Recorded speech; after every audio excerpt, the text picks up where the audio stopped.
Good morning, or good afternoon, as the case may be. I'm welcoming the Friends of Poetry, and this is Jim Ransom with another program of poetry readings under the rubric of Morning Jim Poetry. Today I'm reading some of my own poems. This is happening mainly because I'm getting them all together for publication, and so this gives me a chance to review and make some changes if I need to. We'll start with a trip back in history with a poem entitled Agenbite of Inwit. That's an old Anglo-Saxon term best translated as remorse of conscience.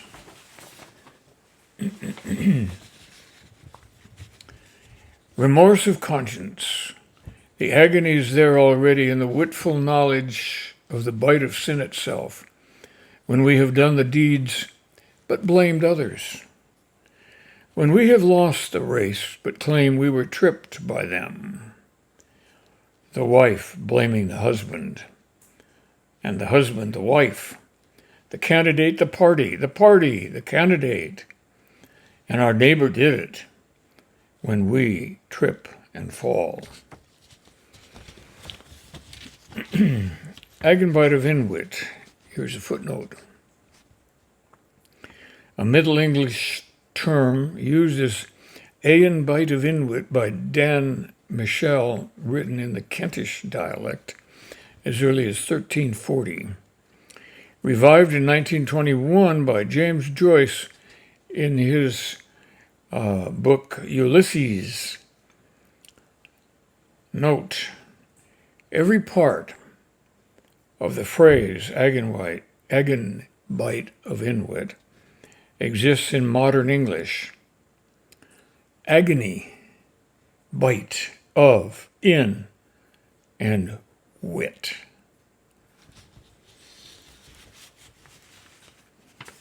Well, I think that's an interesting concept. It's an interesting phrase, and it's a revealing piece of history. Moving on, here's a story of an oak tree, an old oak tree, that's more or less self-explanatory. And the name of this poem is Big Oak. The epigram says, for Terry. The trunk was 15 feet around, at the height of a man's chest, and solid. But the upward spread of the great oak sickened, hollowed and weakened. Big branches fell on the fence and barely skimmed the undefended roof. We knew its end was near. It couldn't last another year. It took a week of climbing, roping, cutting, lowering sections small and large early enough in the spring to avoid the leaves and the acorns that were its last crop. Squirrels scrambled and mourned to see their fragrant nesting place so scorned. When first I became a neighbor, the house sheltered the man who planted the tree and built the house, which towered over the tree in that time. But only the tree grew up, while the man in the house got smaller and smaller. He said, when I planted it, I was the taller. It is easier to compute a man's age than a tree's.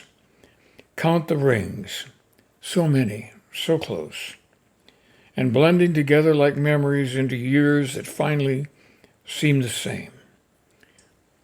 Though many were dry and hot, and some were not.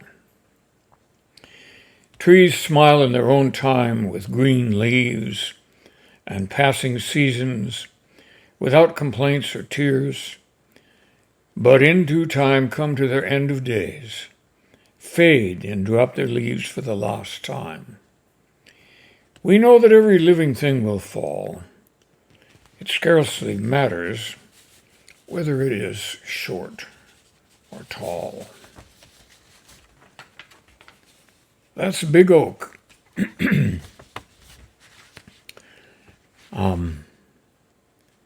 And here is another story.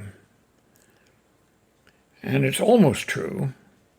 And yes, I may have exaggerated a little bit. This poem is called Great Country. Great Country.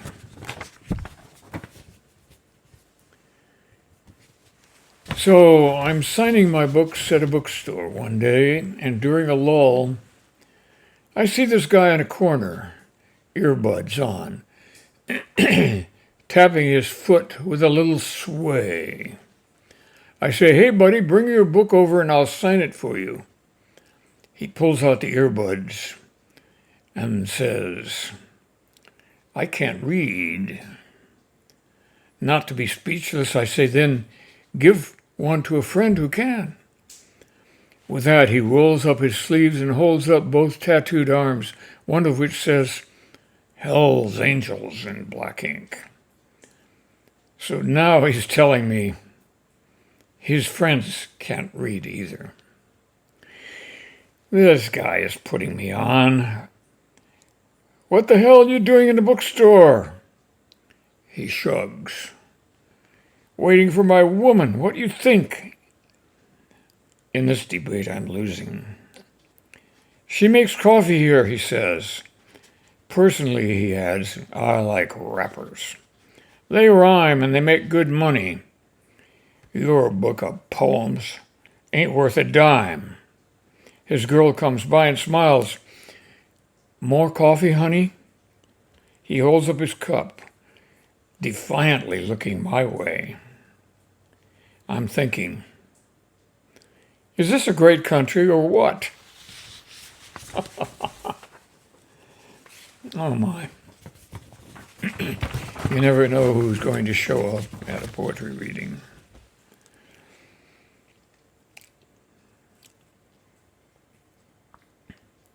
That almost happened. We'll finish up with another of my poem stories. It's entitled An Evening Out. Hang on, I'll get it all together here in a minute. An evening out. He idly twirls his poignant Chardonnay, finishing his dinner across the way from the lady sipping her Mad Brut, smiling at his comments on events that day. She wears a business suit. Rain and wind assault the shiny street, outside the window where they meet, and idly watch umbrellas tossed and taut. They silently touch glasses when they greet. He wonders what she bought. Pedestrians rushing try to find a cab, and gutters overflow the curb and grab the tattered wrappers, apple cores, cigars.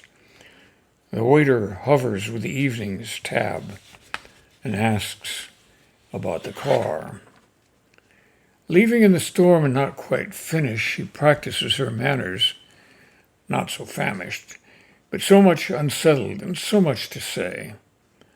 They, not wanting this unfinished evening tarnished, slowly make their way to where the concierge is set to let them out, to spill them into still another crowded route.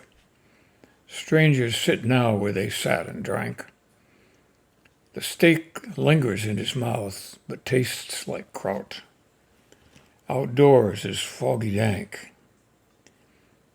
This evening grew from out the internet.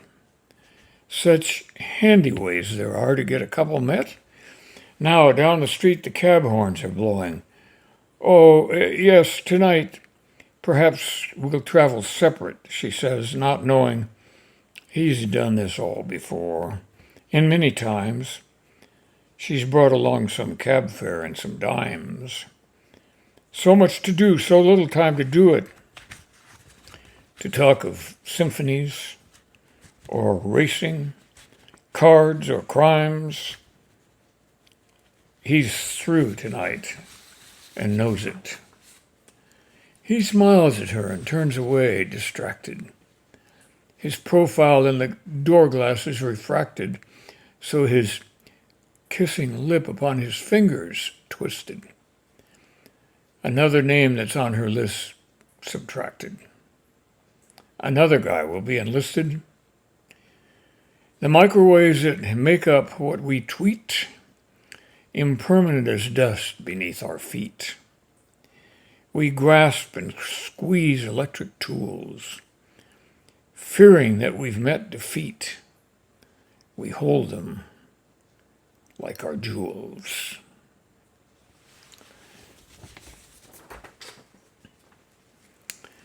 Well, that is it for another session of poetry via YouTube. Hope you enjoyed it.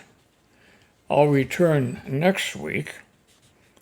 And once again, as I've told you many times before, I have no idea what poems I'll pick.